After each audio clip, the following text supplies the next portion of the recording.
आपलं आज मंडपाख्यान चाललेलं आहे. थोडीशी याची कल्पना देते, कारण एकदम समजणं अवघड आहे. म्हणजे काय चाललंय हे कळेल, पण कुठं चाललंय, कसं चाललंय हे थोडं कळण्यासाठी आपण बघितलं की चिदाकाश, चित्ताकाश असे दोन भाग केलेले आहेत. म्हणजे आपल्या मनामध्ये जे विचार येतात जातात, तिथे पोकळी असते, त्याला चिदाकाश म्हणतात.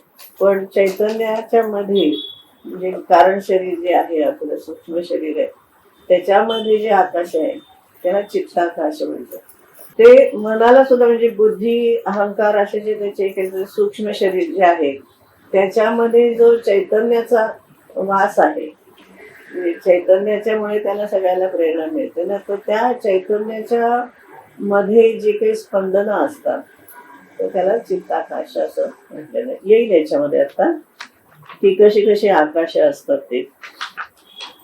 तर त्यामध्ये त्यांनी काय म्हटलंय असं, की आपण ज्या घटना पाहतो आत्ता, तर त्या आपल्या चित्ताकाशामध्ये आपण पाहत असतो. आणि जेव्हा आपल्याला कळतं म्हणजे की हे त्याच्या पलीकडे जाऊन आपण पाहतो, तेव्हा असं दिसतं की हे दृश्य काही खरं नव्हतं. आपल्या कल्पनेने आपण ते दृश्य उभं केले. तर आता हे कसं आहे, हे कसं घडतं ते ह्या लीलावतीला देवी सांगणार आहे सगळं सरस्वती. म्हणजे आता त्यांनी काय म्हणते की जगाचे रूप आकाशाप्रमाणे स्वच्छ असून त्यात मूर्त द्रव्याचा लवलेश नाही. हा सिद्धांत रामा तू चांगला लक्षात ठेव. या सिद्धांताच्या सत्यतेबद्दल तुला कदाचित शंका येईल, तरी त्या शंकेचे निराकरण होऊन जग चिद्रूपच आहे हा सिद्धांत तुझ्या बुद्धीत निसंशय करावा. या हेतूने जे रमणीय असे मंडपाख्यान मी तुला सांगणार आहे. हे थोडस सूक्ष्म भाग आहे, आपल्याला सगळं वाचल्यावर पटकन पटत नाही ते, की आम्ही तर सगळा अनुभव घेतोय आणि हा चिदाकाशात होतोय, हा खरा नाहीये. आपण फक्त तो पाहतो आहोत आणि आपल्या कल्पनेने आपण तो पाहतो आहोत, किंवा आपणच त्याचे कारण आहोत. सगळं जे काही आपण पाहतो आहोत त्याला ते कसं घडतं ते थोडस याच्यामध्ये सांगितलेलं आहे. पण हे फार काय म्हणतो आपण, अगदी सूक्ष्म प्रकाराने आपल्याला त्याचं लक्षात घेणं आवश्यक आहे किंवा चिंतन करणं आवश्यक आहे. पटकन पटणारं नाहीये.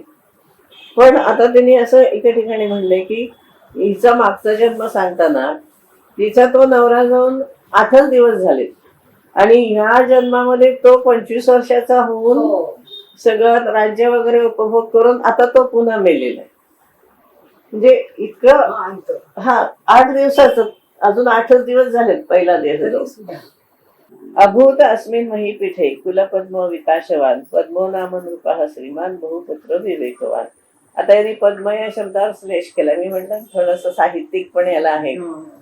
तर पद्म हा नावाचा एक राजा होऊन गेला.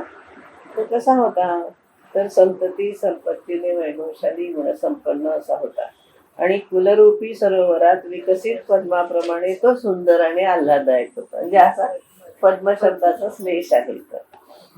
तारुण्य, बल, सर्व साधन संपत्ती, सत्ता सगळं सगळं त्याला होतं, पण तो विनयशील होता.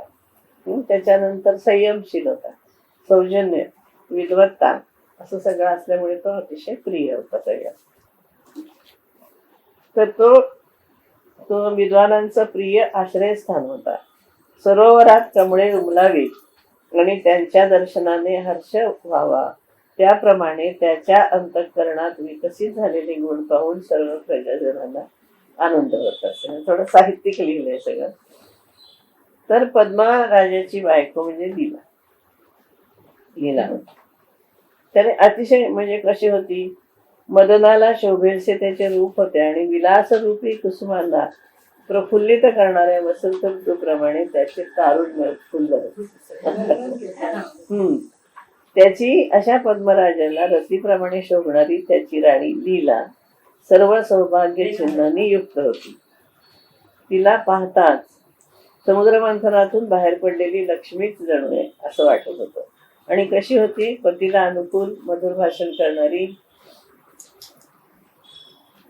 द्वितीयेच्या चंद्रकोरीप्रमाणे कोमल स्मित हास्य करणारी, तिचं छान वर्णन.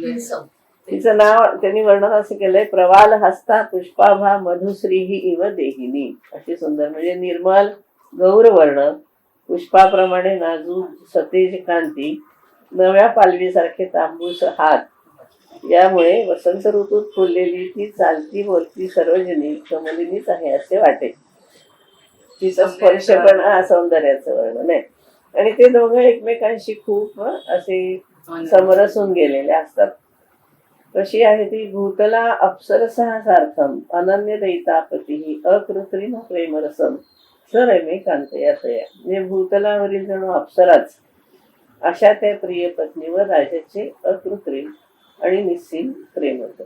मग त्यांचे विलास सगळे दिले, राजविलास असतात, कुठे फिरतात, कुठे उद्यानामध्ये वगैरे वगैरे असं सगळं दिलं. मग लीला राणीला काय चिंता वाटते की इतकं चांगला नवरा आहे आपला, ओके, तर तो आपल्यापासून कधी दूर जाऊ नये, हे स्वाभाविक इच्छा असते तिची.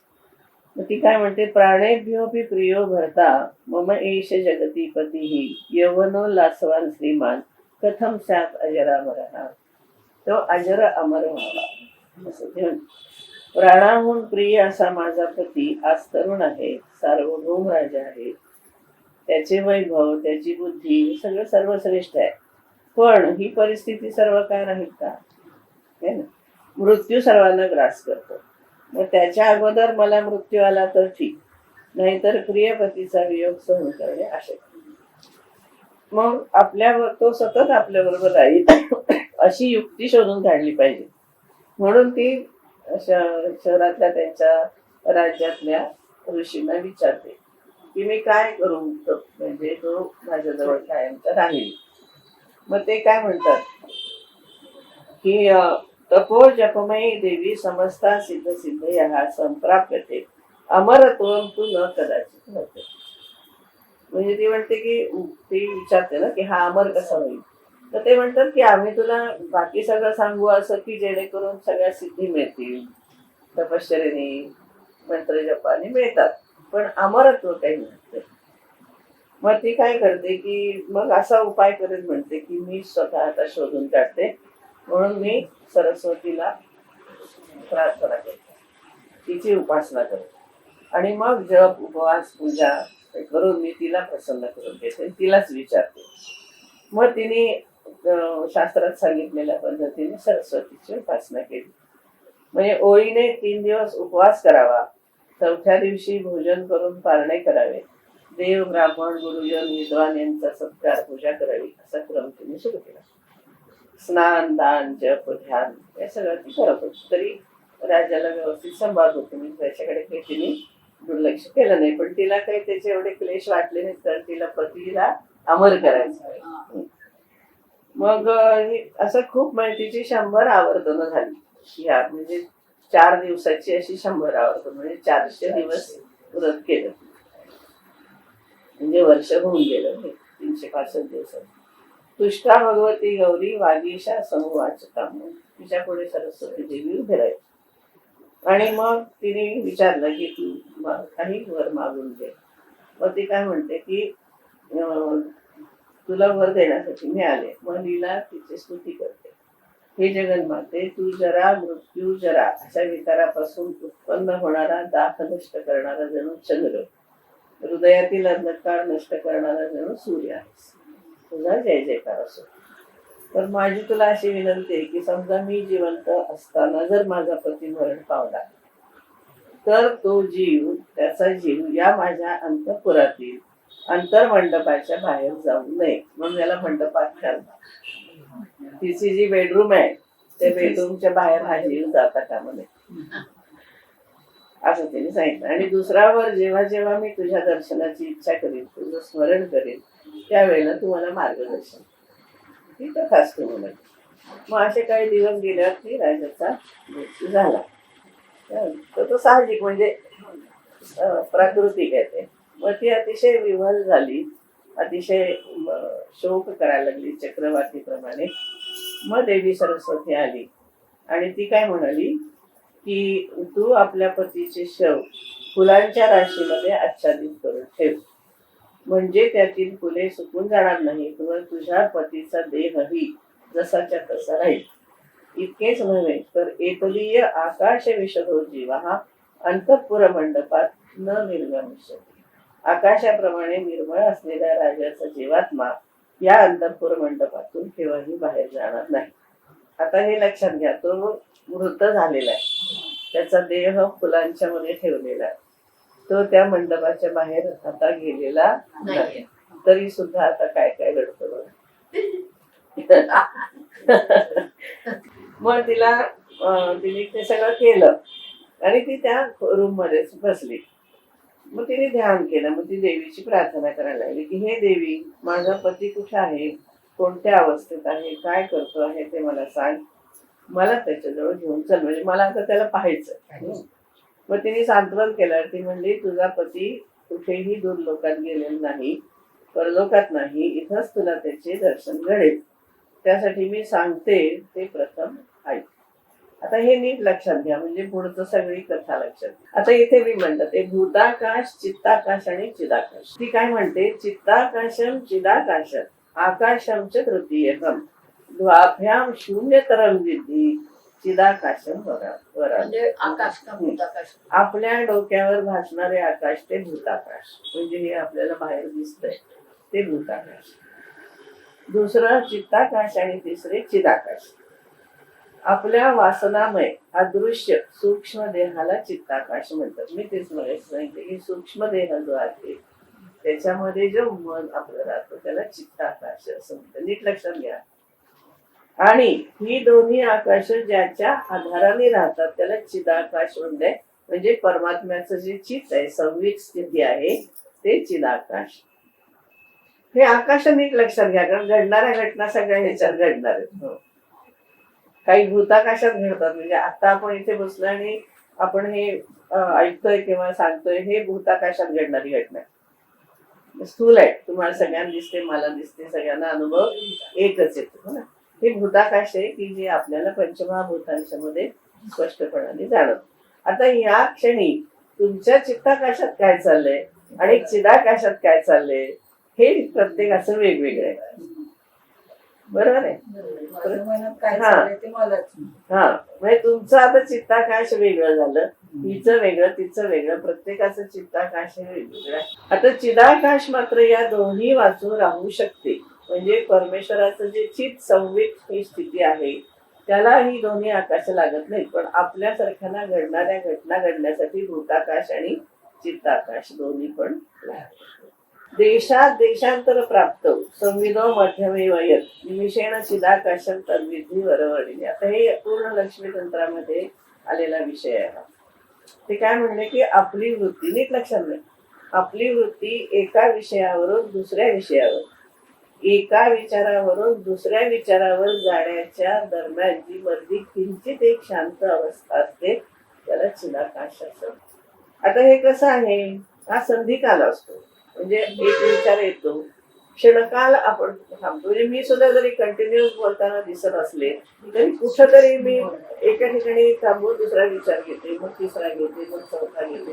इतकी सूक्ष्म स्थिती असते ती लक्षात येते. त्याला परावाडीमध्ये सुद्धा म्हणतो, परावाडीमध्ये जातो आपण, असंही दुसऱ्या एका शास्त्रामध्ये म्हटलेलं. आता या संधी काळामध्ये जे केवळ चैतन्य अस्तित्वात असते ते चिदाकाश, म्हणजे मनातील कल्पना, विचार, विकार अस्तंगत झाले असताना जी स्थिती असते त्याला म्हणायचं चिदाकाश. साध्या शब्दात तुम्ही असं म्हणाल, श्रीराम जय राम जय जय राम, पुन्हा आपण श्रीराम जय राम जय जय राम म्हणताना क्षणभर जे थांबलेलं असते असं लक्षात. आता दृश्य जगताचा पूर्ण निराश करून निर्विकार अवस्था अनुभवाला आली. म्हणजे आता या ठिकाणी दृश्य जगत नसतं. क्षणकाल जरी ती तुमची अवस्था आलेली असली तरी त्या ठिकाणी कुठलंही दृश्य जगत नसतं. मग त्या अवस्थेमध्ये तू गेल्यानंतर तुला पतीचं निवासस्थान दिसेल.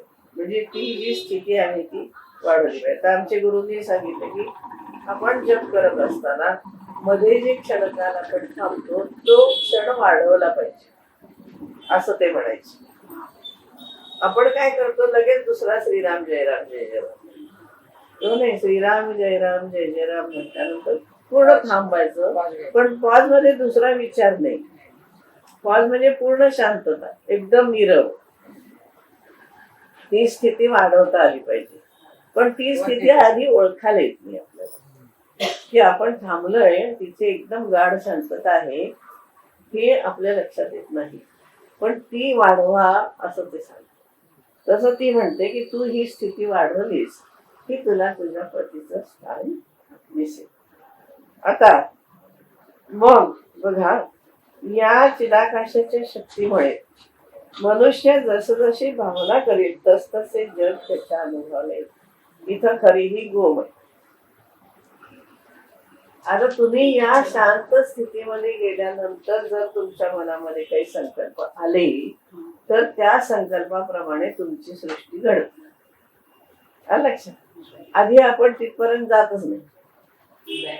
ती शांत स्थिती आपण ओळखतच नाही. तुम्ही करून बघा प्रयोग. जेव्हा तुम्ही जप करता ना त्यावेळेला तो जप थांबवून म्हणजे दुसरं श्रीराम म्हणण्याच्या पूर्वी क्षणभर थांबा. ती जी स्थिती आहे ती पकडायला शिकायची. जपामध्ये सुद्धा हेच अवघड आहे, कारण तो जितका पॉज तुमचा लांबेल ना तेवढं तुम्ही त्या निर्विकार स्थितीमध्ये राहता. आणि निर्विकार स्थितीमध्ये राहिल्यानंतर जे तुम्हाला अनुभव येतात ना ते त्या चिदाकाशामधले अनुभव असतात. नीट समजून घ्या फक्त. हा, मग आता तुला ही अवस्था प्राप्त करून देते मी. तर सरस्वती स्वतः असल्यामुळे शिष्याला तेवढं ती देऊ शकते, हो की नाही?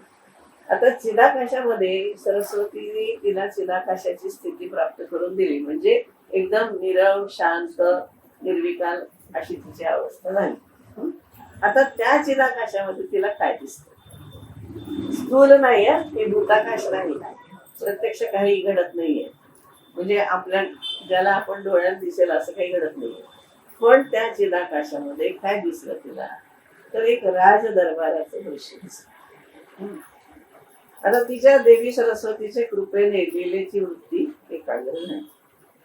ती निर्विकल्प अवस्थेमध्ये गेली. तिथे गेल्यानंतर घरट्यातून बाहेर पडून एखादी पक्षी आकाशात स्वैर संचार करू लागते, त्याप्रमाणे एका क्षणात शरीर आणि अंतःकरण रूपी कोश बाजूला टाकून लीला राणी त्या चिदाकाशामध्ये गेली. हा स्थूल देहाशी संबंध संपला. अंतर्देहाशी, मनाशी, याच्याशी कशाशीही आता तिचा संबंध नाही. पण ती आहे, ती मृत नाहीये. लक्षात या. आता त्या आकाशामध्ये तिला एक विस्तीर्ण असे राजभवन दिसले. त्याच्या मध्यभागी आपला पती उच्चासनावर एका वैभवशाली सिंहासनावर बसला. त्याच्याभोवती अनेक मांडलिक राजांचा परिवार आहे. उभे असलेले सेवक अधूनमधून राजाचा जय जयकार करतात. मांडलिक राजे काही त्याच्याशी सल्लामसलत करतात. राजसभेच्या पूर्वदाराजवळ ऋषी मुनींचे मित्रांचे समुदाय थांबले त्याची भेट घ्यायला. पश्चिमेकडच्या द्वारावर नृत्य गायनात कुशल अशा शेकडो स्त्रियांचा मेळावा आहे. उत्तर दरवाजाच्या बाहेर रथ, हत्ती, घोडे हे सगळं चिदाकाशात पाहते. प्रत्यक्ष काय नाहीये. त्या राजसभेमध्ये चारही दिशातून आलेले राजाचे दूत त्याला काही वार्ता सांगतात. म्हणजे तो प्रत्यक्ष दरबार चाललेला आहे असं लक्षात घ्या. कर्नाटकात रचित पूर्व देश क्रियाक्रम सुराष्ट्राधिपती निमित्तम सर्व म्लेच्छुत्तरा प्रथम. म्हणजे कुठून कुठून राजा आलेले दिसतात तिला. कर्नाटकातून आले, सौराष्ट्रातून आले, म्लेच्छ लोक आले, नंतर माल टंगण म्हणजे शक्तिराजाची युद्ध, दक्षिणेत समुद्रातून आलेला दूत लंकेचं वर्णन करत होता. तेवढ्यात महेंद्र पर्वतावर तपश्चर्या करणारा एक सिद्ध सहस्रधाराने वाहणाऱ्या गंगा नदीची कथा सांगू लागला. हे सगळं ती पाहते. हे सगळं ती त्या चिदाकाशामध्ये पाहते. एकीकडे यज्ञ मंडप आहे, तिथे वेदघोष चाललेला आहे. नंतर नृत्य गायन वगैरे सगळं चाललंय. पुष्प, धूप, कापूर इत्यादीचा सुगंध आहे. मांडलिकाने आणलेली नजराने कोणी कोणी लावून ठेवते. मग एक दरबाराचं दृश्य डोळ्यासमोर ते चाललेलं आहे. मग ते बघितल्यानंतर व्योमात्मिका व्योममयी मिहिका इव अमरावती सा नरपते हे सभा म्हणजे आकाशरूपी अरण्यात धोके उतरावे तसं वासनारूप सूक्ष्म देहाने तिने राजसभेत प्रवेश केला. आता ती प्रत्यक्ष तिथे गेली, पाहत होती, पण ती सूक्ष्म देहाने तिथे गेली. गेल्यानंतर तिला कुणी पाहिलं नाही, कारण तिचा देह हा स्थूल देह नव्हता.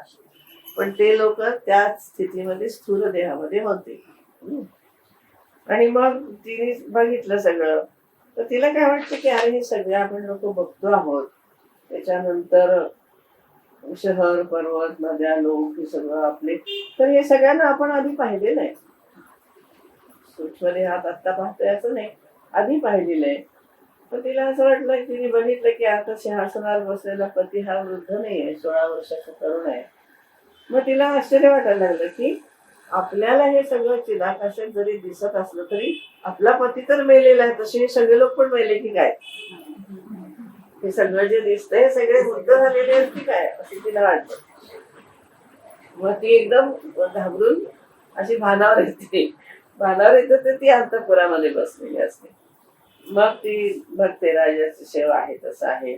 मग तिने काय केलं, सगळ्या दासींना हाक मारली आणि तिने सांगितलं मला राजसभा भरवायची पूर्ण, कारण तिला वाटतं हे लोक मृत झालेले आहेत काय सगळे, तर आपण बघूया म्हणते खरंच आहेत. मग सगळ्यांना तिने राजदरबारामध्ये बोलवलं, सगळ्यांना निरोप पाठवले. सगळेजण आपले नेहमीप्रमाणे दागिने कपडे पुढे नेहमी आपण जातो एखाद्या दरबारात, तसे सगळे आले. आणि ते बघितल्यानंतर मग तिला कळलं की नाही हे सगळेजण आहेत. मग आता तिला असा प्रश्न पडला की हे सगळे तर इथे आहेत प्रत्यक्ष आकाशामध्ये, आणि मग आपल्याला चिदाकाशात ते सगळं दृश्य कसं काय दिसलं. मग ती ती सभा विसर्जित करते. ती म्हणते की मला बघायचं होतं, राजा गेल्यानंतर काही दरबार एकदा बघा म्हणून तिने समजून घातली त्यांची. आणि मग ती काय म्हणाली की काय हे विलक्षण आहे की माझ्या राजधानीतील सर्व लोक दुसऱ्याच कुठेतरी आहेत असं दिसत होतं. तेच लोक इथंही राजसभेत मला दिसले.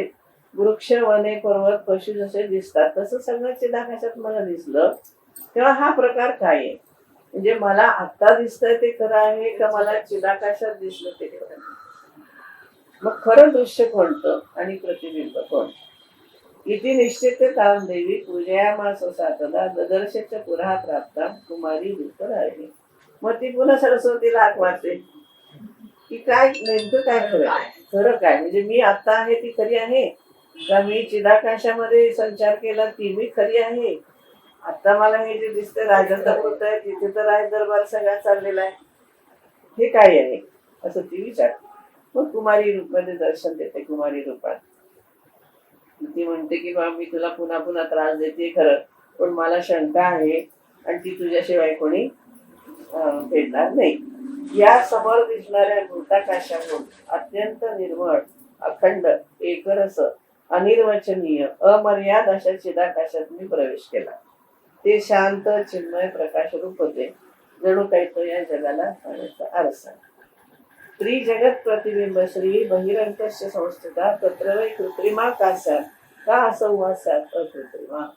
ती म्हणते की हे मी जी सृष्टी बघितली तर ते जे मला चिदाकाशामध्ये सगळं दिसलं ते खरं आहे का बाहेरच्या आकाशात दिसणारी त्रैलोक्याची स्थिती खरी आहे, ते मला तू नेमकं सांग. खरं काय आणि प्रतिबिंब काय? खरं तुम्हाला दोन्ही दृश्यांचं रूप आता उलगडून सांग. तर मला असं वाटतंय म्हणते की आता आपण इथं बसलो, आपण बोलतो की अकृत्रिम म्हणजे नैसर्गिक. आता आपल्याला तेच पडतंय की नाही की आपण इथे बसलो आहोत, आपण बोलतो हे खरं आहे. पण त्या दृश्याचे स्थान माझे छोटेसे हृदय किंवा मेंदू आहे का? मी एके जागी मांडी घालून समाधी स्थितीत निश्चल बसलेले असताना स्थितीमध्ये जे मी पाहिले पर्वत, अरण्य, नद्या, हे सगळे राजदरबारातले व्यवहार, तर यांना काळ कुठे आहे, कुठल्या काळामध्ये घडलं हे? आता हे घडतंय आपल्याला माहिती, आपण 5 ते 6 बसलेलो असतो. काय हे तुम्ही मी बोलतो आहोत ही सगळी अकृत्रिम सृष्टी आहे, कृत्रिम काही नाही याच्यात. म्हणजे आपण ही नैसर्गिक सृष्टी आहे, ही सगळं घडतं आहे, हे सगळं तुम्हाला मला अनुभवायला येतं. पण मी जे सगळं बघितलं मगाशी आणि जे प्रत्यक्ष पाहिलं की सगळं घडतं आहे, मग आता तिथे जो काळ आहे तो काळ कुठला? मी तरी समाधीमध्ये होतो, पण तरी सुद्धा मी तिथे गेले. तो राजदरबार होता, तिथे नृत्यगायन चाललं होतं, वेदघोष चालले होते, दरबारात लोक येत जात होते, राजा सिंहासनावर बसलेला आहे आणि मी तिथे आहे, मी ते सगळं पाहते आहे. ह्याला काहीतरी काळ असेल की नाही घडणार, एवढा तर एवढा नाही राय दरबार चालला काय आहे की नाही तिथे, मग त्याचं काय, तर ते काळ कसा आहे, तिची उत्पत्ती कशापासून झाली या सगळ्याची, आणि ती सृष्टी कशी आहे, तेव्हा आरशातल्या प्रतिबिंबासारखी मिथ्या आहे का आपण आता बोलतोय ती खरी आहे. म्हणजे मगाशी जे मी बघितलं ते प्रत्यक्ष सगळं होतं, मी त्याचा अनुभव घेतला, मग ती खरी आहे का आता मी तुझ्याशी बोलते तो क्षण काय. मग ती म्हणते की खरं सांगायचं तर सगळंच मिथ्या. अकृत्रिमो अकृत्रिमात सर्गात न कदाचन जायते नाही कारणतः कार्य उदेती असदृशम. देवी म्हणते लिहिले चिदाकाशात तुझ्या पतीची जी राजसभा, विस्तीर्ण पर्वत, नद्या, ही जी सगळी सृष्टी बघितलीस त्याची उत्पत्ती कशापासून झाली सांग. त्या सृष्टीला कारणीभूत झालेली सामग्री कोणती, बरोबर. जर ती सृष्टी, ती राजसभा कृत्रिम मिथ्या असेल तर तिचे कारण सुद्धा मिथ्या असलं पाहिजे, स्वप्नासारखं असलं पाहिजे. तेव्हा कारणाचे गुणधर्म कार्यात असतात. सोन्याची चीप आणि दागिना यात आकारापासून काय फरक आहे, पण गुणधर्म दोन्हीचे सारखेच असतात. मग लीला म्हणते की हे देवी, कार्य हे कारणावाचून भिन्न असू शकते असाही अनुभव येतो. मातीचे ढेकूळ पाणी धारण करू शकत नाही, पण मातीचे कार्य जो घट त्यात पाणी साठवता येतं, म्हणजे कार्य भिन्न असू शकतात. मग देवी सांगते की अविद्या, काम आणि कर्म याच्यापासून वासनात्मक सृष्टीची उत्पत्ती होते. अरे कसं दिसलं, तर देवी म्हणते कुंभाराची चाक, काठी इत्यादी सहकारी सहाय्यक कारणांच्या योगाने घट निर्माण होतो. तो मातीहून किंचित भिन्न आहे असे भासते, परंतु येथे तसं दिसत नाही, कारण फुटल्यानंतर पुन्हा मातीच होते. दोन्हीही सृष्टीमध्ये पृथ्वीपासून भौतिक उत्पत्ती झालेली तुला दिसली, त्यांच्या रूपामध्ये सारखेपणा आहे, वेगळेपणा कुठे आहे, कुठं तुला वेगळेपणा दिसला. तेच सगळे लोक दिसले, तसंच सगळं दिसलं. म्हणजे जी भौतिक सृष्टी तू आता म्हणत होतीस तीच तू पाहिलीस ना सगळी. आता ती काय म्हणते, गतम चेत इतः उड्डीय कुतः स्यात् इह भूतलम. जर इथल्या पृथ्वीपासून ती चिदाकाशातील पृथ्वी उत्पन्न झाली असेल तर मग ती येथून उडून तिकडे गेली का, चिदाकाशात गेली का सृष्टी. मातीचा घट तयार झाल्यावर पुन्हा ती माती मूळ स्वरूपात असू शकणार नाही. चिदाकाशातील सृष्टीमुळे येथील पृथ्वीचा अभाव झालेला दिसत नाही. खरे तर त्या सृष्टीच्या उत्पत्तीला कोणतेही सहकारी कारण नाही. म्हणजे ही सृष्टी उत्पन्न झाली, ती तशीच्या तशी तिथे जी उत्पन्न झाली तिला काही कारणच नाही. कशामुळे झाली, तर माया, काम म्हणजे अविद्या, काम आणि कर्म त्याच्यामुळे झाली. तसा दोन्ही मध्ये फरक नाही, कारण हे सुद्धा तुम्ही जे जन्माला आलात ते सुद्धा मायेमुळेच आलेले आहात आणि मायेमध्येच राहता. हे तुम्हाला कळत नाही, आता नंतर कळेल. असं दोन्ही सर्ग मिथ्या आणि कृत्रिम आहेत. म्हणजे ही सृष्टी पण कृत्रिम आहे आणि चिदाकाशातली सृष्टी पण कृत्रिमच आहे. आणखीन एक विचार म्हणते लीला, म्हणते की सत्यसृष्टीचे जे अनुभव, जे संस्कार माझ्या पतीवर झाले, त्या संस्कारापासून उत्पन्न झालेली स्मृती हे त्या काल्पनिक कृत्रिम सृष्टीचे कारण आहे. जसं स्वप्न असत्य असत. बरोबर आहे ना, हुशार आहे ती काय म्हणते की स्वप्न होतं का, मग स्वप्नात कसे आपण जे दिवसभर घडलेलं असतं त्याच्या संदर्भाने काहीतरी दिसतं. मग देवी काय म्हणते, मग लिहिले हाच न्याय तुला सत्य वाटणाऱ्या सृष्टीलाही लावता येईल. तुला जी सत्य वाटते सृष्टी ती सुद्धा भ्रामक नसेल कशावर. अनुभवापासून संस्कार आणि संस्कारापासून स्मरण आणि नवी सृष्टी भासमान होते. अशी ही परंपरा तुझ्या दृष्टीने तर्काला धरून आहे. मग ही सृष्टी सुद्धा पूर्वी अनुभवलेल्या संस्काराचे स्मरणरूप कार्य आहे. म्हणून ही सृष्टी ही स्वप्नासारखी असत्य आहे हे तुला मान्य करावं लागेल. तुझ्या संस्काराप्रमाणे तू देह धारण केलायस, त्यामुळे त्या देहाला आता जो काही अनुभव येत असेल तो तुझ्या पूर्वीच्या संस्कारामुळे आहे. म्हणजे हे सुद्धा कसं आहे, तुझ्या संस्कारातून निर्माण झाले आणि चिदाकाशातली सृष्टी तुझ्या संस्कारातून निर्माण झाले. म्हणजे दोन्ही पण खोटे आहेत. कारण प्रत्येकाचं जग वेगळं असतं की नाही. माझं जे जग आहे, आता एखाद्या चित्रकाराचं जग आहे. तुम्ही साधं बघा, पोलीस स्टेशन मधलं जग कसं असतं, हॉस्पिटल मधलं जग कसं असतं, करमणुकीचे नाटक बघायला गेलो तिथलं जग कसं असतं. प्रत्येक जग वेगळं आहे की नाही? का वेगळं आहे? तिथल्या संस्काराप्रमाणे ते वेगळं आहे. आता आपल्याला सारखं कम्प्लीट मेकअप करून काय आपण सारखं उभं राहत नाही, कारण आपण चित्रपट सृष्टीमधले नाही. कुठेही बाहेर जायचं म्हणलं की ते वेगळा ड्रेस पाहिजे, ते कसा मेकअप पाहिजे. आपण ती त्यांची सृष्टी झाली. त्यांच्या संस्काराप्रमाणे त्यांच्या सृष्टीसारखे ते वागतात. हॉस्पिटल मधले डॉक्टर्स पेशंट त्यांच्या संस्काराप्रमाणे वागतात. आपल्या संस्काराप्रमाणे आपण घरात वागतो. मग कुठली सृष्टी खरी आहे? ज्याच्या त्याच्या संस्काराप्रमाणे ज्याच्या सृष्टी आहे ना, मग खरी कशी वाढायची तिला. आता लीलेची प्रार्थना. देवी तू म्हणते असते मला बरोबर पटले. माझ्या पतीची मिथ्या भासणारी सृष्टी आणि तिचे कारण असणारा आपण बोलतो बसलो आहोत हा सर्गही मिथ्या, हे मला शब्दाने कळले, बुद्धीला पटलं. पण ते भ्रमरूप आहे हे जसं तुला ज्ञान आहे तसं मला नाही. मला हे प्रत्यक्ष ज्ञान नाहीये, पण हे मला ते जाणायला आलं पाहिजे. ते ज्ञान मला झालं पाहिजे जे तुला झालं. बुद्धीला पटलं. आता तुम्हाला पटलं की नाही? प्रत्येक ठिकाणची सृष्टी वेगळी आहे की नाही? हॉस्पिटल मधल्या संस्काराप्रमाणे तिथली सृष्टी, नट्यांच्या चित्रपटाच्या संस्काराप्रमाणे त्यांची सृष्टी, आपण गृहस्थ आहोत आपल्या घरातली सृष्टी आपल्या संस्काराप्रमाणे. म्हणजे कोणतीच सृष्टी ही खरी नाहीये. ज्याच्या त्याच्या संस्काराप्रमाणे तो त्या सृष्टीमध्ये असतो. बरोबर आहे. आता हे बुद्धीला पटलं, पण आता प्रत्यक्ष अनुभवाला आलं पाहिजे. प्रत्यक्ष तर या ज्ञाना वाचून जगत भ्रम नष्ट होऊन मला शांती मिळणार नाही. तुझ्या कृपेशिवाय माझी ही इच्छा कशी पुरी होईल? म्हणजे सरस्वती म्हणते लीला हे भ्रामक जगत भासते, त्याला कारण पूर्व संस्कार हो.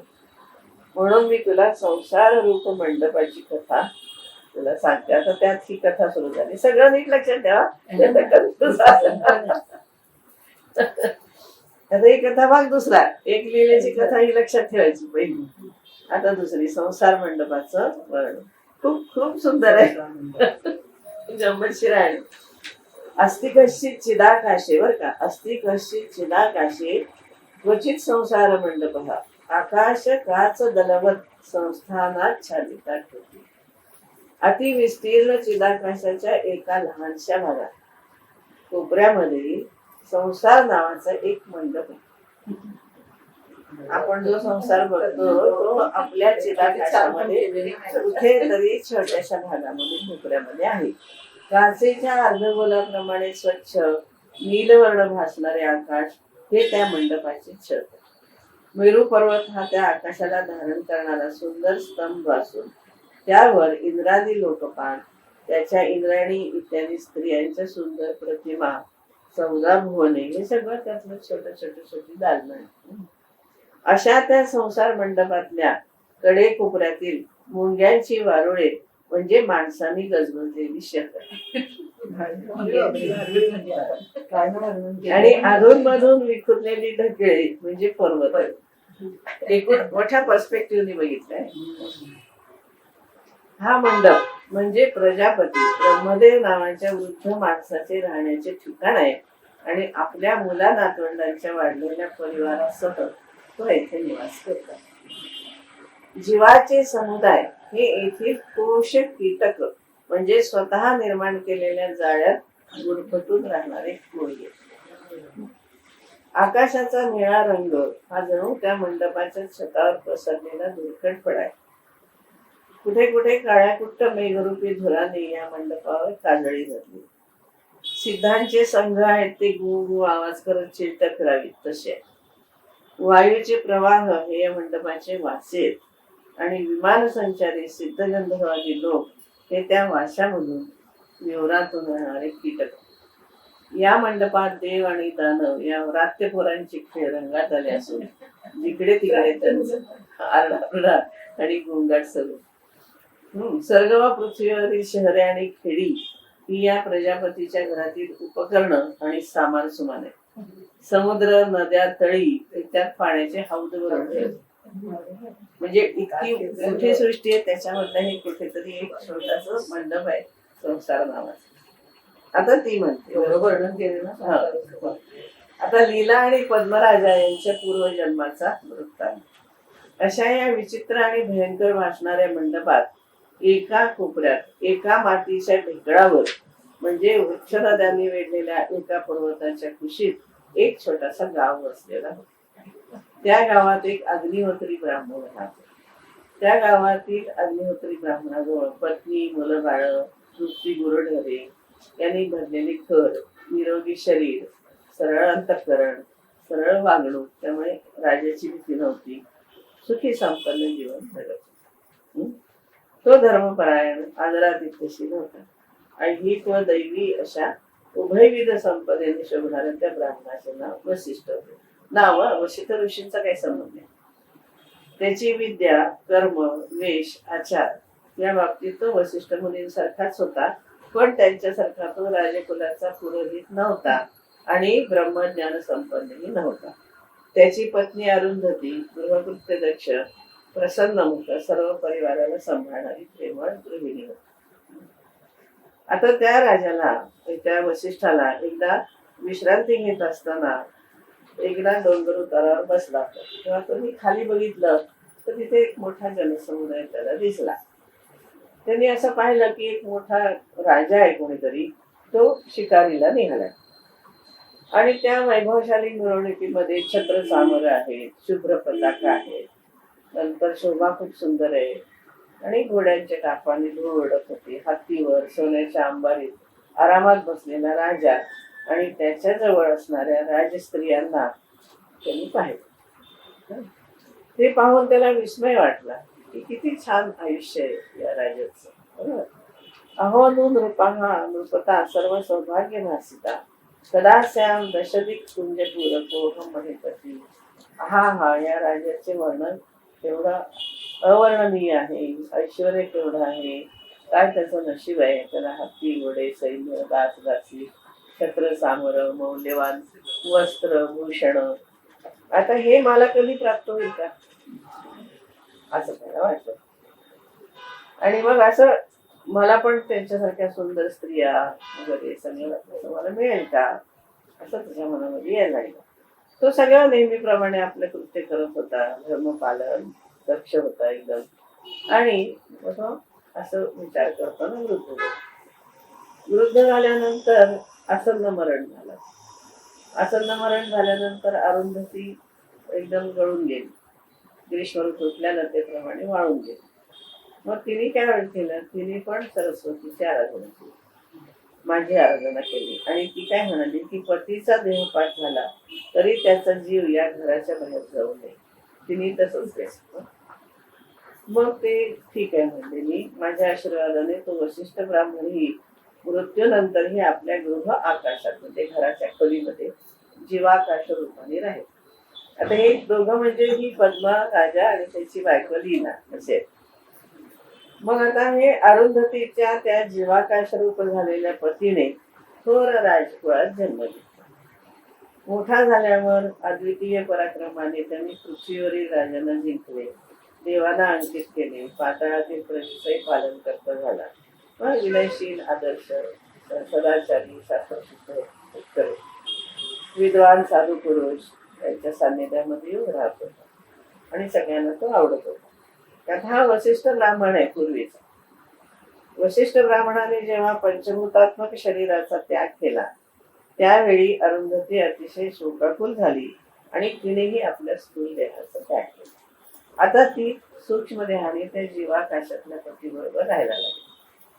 आता ती काय म्हणाली, वत्से लिहिले त्या ब्राह्मणाचे घरदार, मुले, माणसे ही पूर्वीप्रमाणेच त्या पर्वत प्रदेशातील गावामध्ये आहेत. त्याचा देह मृत झाल्याला आजचा 8वा दिवस आहे आणि त्याचा जीव अजून त्याच घरात आहे. पण तुमचा जन्म पुन्हा झालाय ना दोघांचा. आता हे प्राक्तन संस्कृती क्रम आहे, हे पूर्वजन्मीचा तुझा वृत्तांत आहे. तुझा पती पद्मराजा हाच वसिष्ठ ब्राह्मण आणि त्याची पत्नी अरुंधती म्हणून जिचे वर्णन केले ती तूच. भूलोकी शंकर पार्वती प्रमाणे शोभणाऱ्या तुम्हा उभयतांचे सर्व वर्णन आहे. आता तूच ऐक. वसिष्ठ अरुंधतीची हकीकत ऐकलीस. पद्मराजा आणि लीलावती अशा जोडीने आत्ताच अनुभव तू घेतला. समाधी अवस्थेमध्ये राजाचा आणखी एक जन्म, त्याचा दरबार, त्याचे विस्तीर्ण राज्य हेही तू पाहिलंस. 3 जन्म पाहिले. आधीचा जन्म, आताचा जन्म आणि पुन्हा पुढच्या जन्मात तो काय होणार आहे हे तुम्ही बघितलं. आता यातलं कृत्रिम म्हणजे भ्रांतिमय कोणतं आणि अकृत्रिम म्हणजे मूळ सत्य स्वरूप काय याचा विचार कर. हे 3 तुला दाखवले. मागचा जन्म तुझा, हा जन्मी तुला दाखवलं. कोणाची कशात तू पुढचा जन्म बघितलास त्या राजाच. तुला वाटलं आत्ताच असेल पण तो नाही, तर पुढच्या जन्मातला त्याचा जन्म. त्याच्यात तो 16 वर्षाचा आहे. अजून त्याला 10 दिवस पण झालेले नाहीत जाऊन, आणि त्याच्या आधी 8 दिवस पण झालेले नाहीत जाऊन. तेवढ्यामध्ये एवढं मोठं आयुष्य गेलं.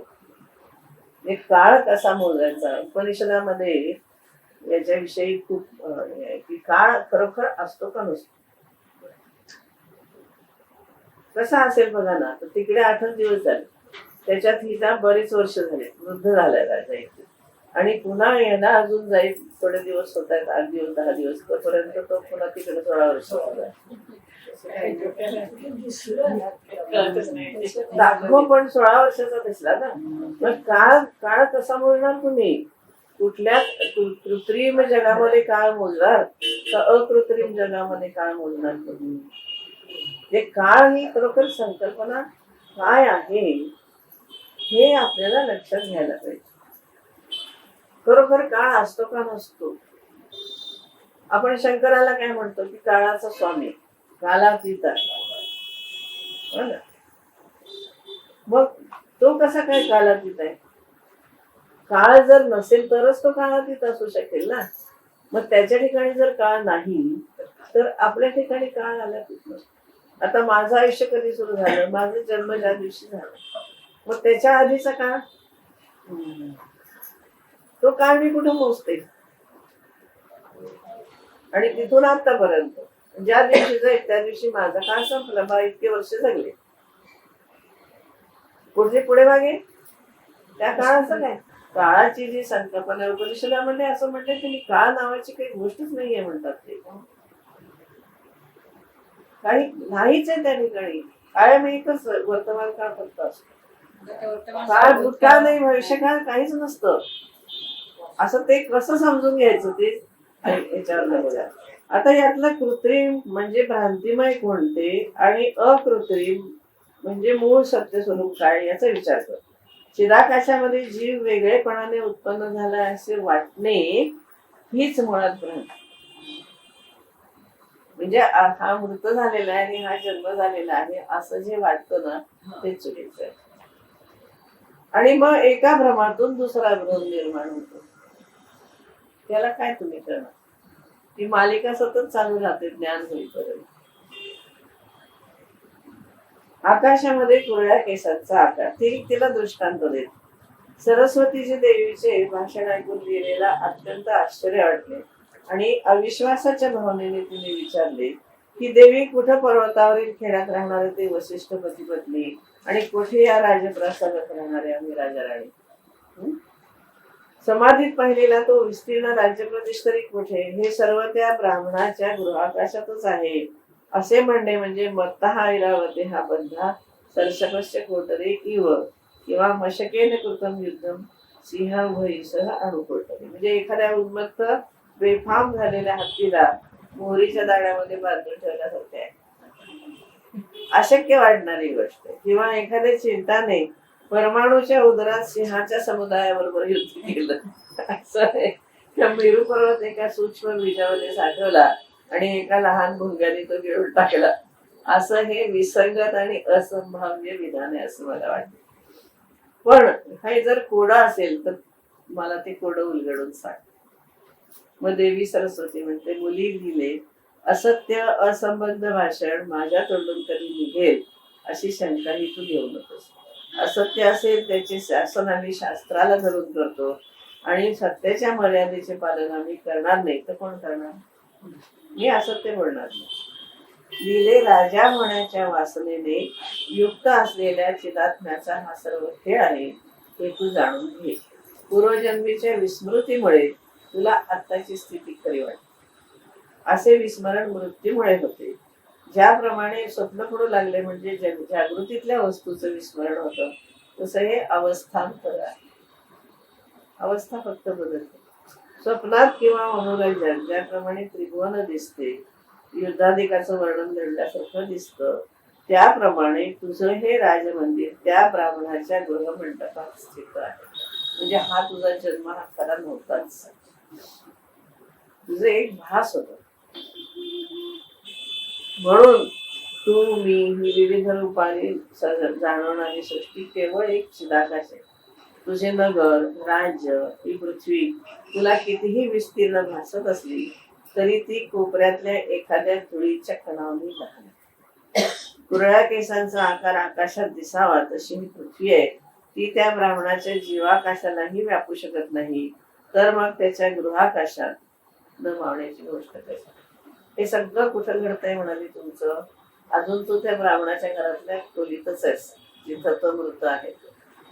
त्यावर लिहिलेने विचारले, परंतु देवी, त्या वशिष्ठ ब्राह्मणाने देहत्याग केला त्याला 8 दिवस झाले असे तू म्हणालीस आणि आम्हाला इथे जन्म घेऊन तर कितीतरी वर्ष झाली. मग आम्ही दोघे तेच आहोत हे कसं? आता इथे तो काळाचा प्रश्न आहे. दिशा आणि काल सापेक्ष. काळ हा काही नसतो. सरस्वती देवीने लगेच तिच्या शंकेचे निराकरण केले. देश दैर्घ्यम यथा नास्ति काल दैर्घ्यम तथा अंतर. देश दैर्घ्य नाही आणि काल दैर्घ्य पण नाही. या माईक सृष्टीमध्ये जसा प्रदेशाचा विस्तार नाही तसा कालाचाही दीर्घपणा अल्पपणा खरा नाही. हे दोन्ही खरं नाहीये. स्वप्नामध्ये आपण सगळं बघतो, तिथे काय काळ गेलेला असतो, तिथला काळ कुठे आपण प्रत्यक्षामध्ये मोजतो? स्वप्नात काही पण बघतो ना आपण, तो काळ खरा असतो का? पण त्यावेळेला तो खरा वाटतो. ते तेव्हा क्षणात युग लोटल्यासारखे वाटते, कारण जगताच्या कल्पनेप्रमाणे देश काल याही कल्पनाच आहेत. कालक्रमाचा भ्रम कसा होतो ते बघ. अनुभूय क्षणम जीव हा मिथ्या मरण मूर्छना. जीवाला मूर्छा येऊन क्षणात तो मरणाचा अनुभव घेतो. त्यावेळी त्याला आपल्या पूर्वजन्माचा आणि कर्माचा विसर पडतो आणि भावनेमुळे त्याला दुसरा देह दिसू लागतो. तो नवा देह आपला आधार, आपले घर आहे आणि आपण आधी आहोत अशी त्या ठिकाणी राहणारे आहोत अशी कल्पना त्या जीवाकाशाच्या ठिकाणी उत्पन्न होते. त्या ठिकाणी त्याचं नवीन जीवन सुरू होतं. पहिले जीवन त्याला आठवत पण नाही. नंतर तो जो देह आहे हात पाय आणि तो माझा आहे असं त्याला दिसतं. मग ह्या पित्याचा मी पुत्र, ही माझी माता, हे आप्तस्वकीय, हे घरदार, हा मी लहानाचा मोठा होऊन अमुक वर्षाचा झाला, हे सगळं त्या स्वतःच सुद्धा ठरवत. आणि मग तो जीव त्याच्यामध्ये गुंतून बसतो. वास्तविक त्याचा कोणाशीही काहीही कसलाही संबंध नाही. चिदाकाश चित्ताशी एकरूपतेने भासते आणि चित्तामध्ये संसाराची उत्पत्ती होते. तेव्हा चिदाकाश चित्त आणि संसार याच्या रूपाने भासमान होते. मग तो इहलोक वाटो की परलोक. रात्रीही 12 वर्षांनी, आता तिने एक उदाहरण दिलंय. रात्रीही 12 वर्षांनी हरिश्चंद्रे तथाही अभूत कांता विरहिणाम एकम वासरम वत्सराचे. आता हरिश्चंद्राची कथा तुम्हाला माहिती आहे ना, देवी भागवतात तो खूप मोठी कथा सांगितली. आता काळाचा अनुभव सर्वांना सारखा नसतो, तो मनाच्या अवस्थेवर अवलंबून असतो. हरिश्चंद्र राजाला एका रात्रीत 12 वर्षाचा काळ उलटून गेल्याचा अनुभव आहे.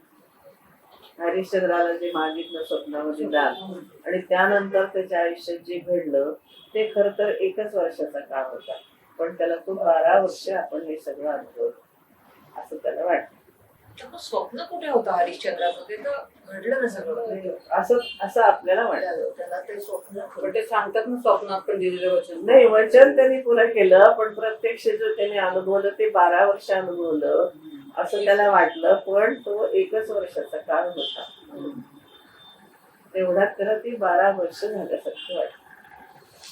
जसं एखाद्याला आपल्या प्रिय पत्नीचा विरह झाला, अशा माणसाला एक दिवस ही वर्षासारखा दीर्घ वाटतो आणि तिचा सहवास पुन्हा लाभला म्हणजे वर्षाच्या वर्षी गेली तरी क्षणाप्रमाणे वाटत. आपण म्हणतो सुद्धा ना, इतकं आपली वर्ष गेली कशी गेली कळलं नाही. जन्म नसतानाही आपण जन्मलो आहोत आणि विषयोपभोग न घेताही आपण तसे करीत आहोत असा आपल्याला भ्रम होतो. याचा क्षणाक्षणाला अनुभव येतो, मात्र आपल्याला त्याचे भान नसते. असा आपला बोध विपरीत आहे. ते भान दर्शन म्हणून एक दर्शन आहे. आता हे मी एवढं वाचलेलं आहे त्याच्यामुळे मला एक्झॅक्टली माहिती की भान म्हणजे काय असतं. भान आपल्याला वेगवेगळं असतात. हा विषय इथे आलाय म्हणून सांग त्यांनी दिलंय, पण ते भानदर्शन नावाचं नारायण गुरुंनी फार छान लिहिलंय. त्याच्यामध्ये म्हणतात ते 4 प्रकारचं भान असतं आपल्याला. एक जागृती भान आहे, म्हणजे आता आपण सगळे जागृतीत आहोत. आत्ताचं जे जग चाललंय त्याचं आपल्याला भान आहे, ती जागृती भान. आपण गाढ झोपले असताना हे जग अजिबात नसतं. ज्ञानेश्वरांनी म्हणले, निद्रिताचे कुशी सापुतैशी उर्वशी. शेजारी साप झोपलाय का उर्वशी झोपली, गाढ झोपवली काय कळलं. म्हणजे तिथं हे जगच नसतं, ते सुषुप्ती भान झालं. सुषुप्तीमध्ये आपल्या झोपेत स्वप्न पडतं, त्यावेळेला आपण सगळं वेगळं काहीतरी अनुभवतो, ते स्वप्न भान आहे. आणि जेव्हा आपल्याला कळतं की अरे आपण जागे होतो, आपण झोपलो, आपलं स्वप्न पडलं, हे जेव्हा ज्या क्षणी कळतं ते तुरीय भान असतं, म्हणजे आपण फक्त साक्षी असतो. म्हणजे ही 4 भानं प्रत्येक मनुष्याला असतात. आता यातलं कोणतं भान खरं आहे? कुठलंच भान खरं नाही ना. सुषुप्तीमध्ये जागृती भान गेलेलं असतं, स्वप्नामध्ये सुषुप्ती भान गेलेलं असतं, आणि जेव्हा तुरीय अवस्थेमध्ये असतो तेव्हा तो फक्त साक्षी असतो की हो मी जागा होतो, मी स्वप्न पाहिलं, मला झोप लागली ती गाडी. मग तुरीय भान तरी खरं आहे का? तर ते म्हणतात भानातीत अवस्था खरी. हे उपनिषदातलं ज्ञान आहे, इथं कथेच्या द्वारा सांगितलं, एवढंच आहे. म्हणून म्हणलं उपनिषद समजणं तसं सोपं नसतं, म्हणजे माझं मोठं ज्ञान असायला पाहिजे. जसं ती म्हणते की आपल्याला भान नसतं, आपला बोध विपरीत आहे.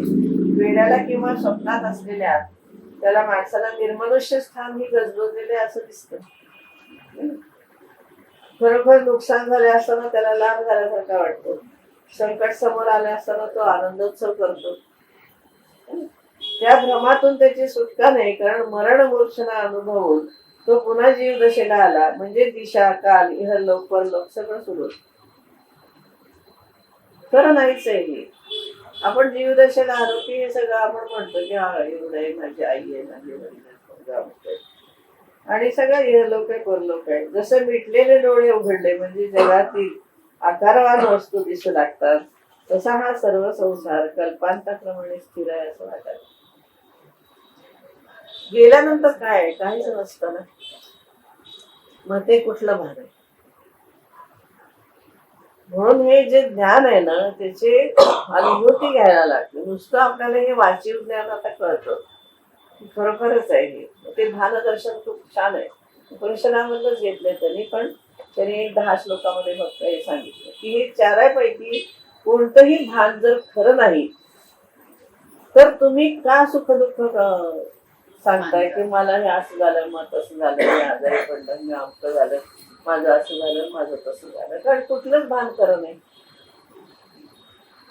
पतंजली योगसूत्रामध्ये त्यांनी काय सांगितलं की आजारी माणूस खूप, त्याला तुम्ही झोपेचं औषध देता, झोपल्यानंतर इतकी गाढ झोप लागते, कुठे गेला तेव्हा आजार त्याचा? तेव्हा आजार नसतो त्याचा. जेव्हा जागृतीत भान येतो तेव्हा पुन्हा तो आजार येतो. मग ते म्हणतात तुम्ही ते भान धरून कशात ठेवतात? त्यांनी वेगळ्या दृष्टीने सांगितलं की जागृतीतलं भान धरून कशात ठेवतात? ते जर सुषुप्तीमध्ये नसतं तर जागृतीत आहे हे कशात धरून ठेवतात? ध्यानाची ती अवस्था वेगळी आहे. पण हा विषय तिथे पण आलाय.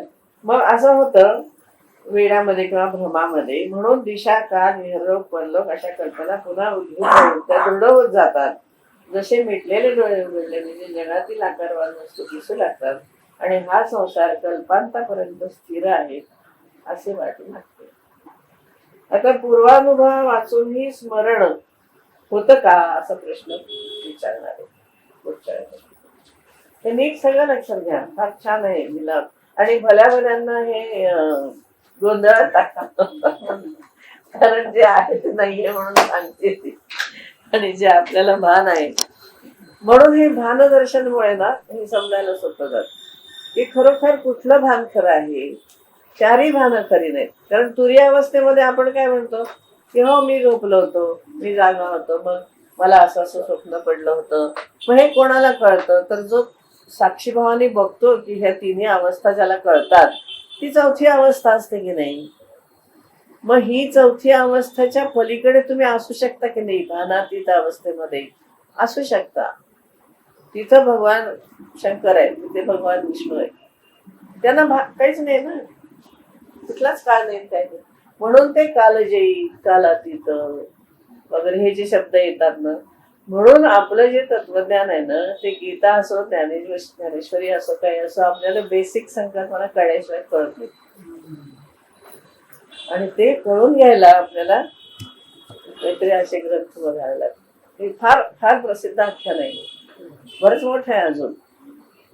कारण खूप प्रश्न ती विचारते ना की हे एकाच जन्मात हा जन्म, त्या जन्मात दुसरा जन्म. नाही, बेसिक समजून घेतलं ना कळतं. एकदा तुमच्या भान लक्षात आलं नाही की जागृतीमधलं जग आपलं, स्वप्नामधलं आपलं जग, गाढ सुषुप्तीमध्ये असणारं जग, आणि हे तिन्ही अवस्था जेव्हा आपल्याला कळतात की हो आपण झोपलो होतो, आपण ते आपलं जग, ही वेगवेगळी भानं एकदा लक्षात आली ना की मग आपल्याला कळते की कुठलं भान यातलं खरं आहे, तर कुठलंच भान खरं नसतं. गाढ झोपेमध्ये नसतो ना कुठला आजार आहे, ना नातेवाईक आहेत, ना आई आहे, ना वडील आहे, ना नवरा आहे, ना मुलं आहे, ना बाळ आहे, ना काही नसतं. मग तेच खरं धरायचं का हे प्रत्यक्षात आहे ते खरं धरायचं. सर्वे भवन्तु सुखिनः, सर्वे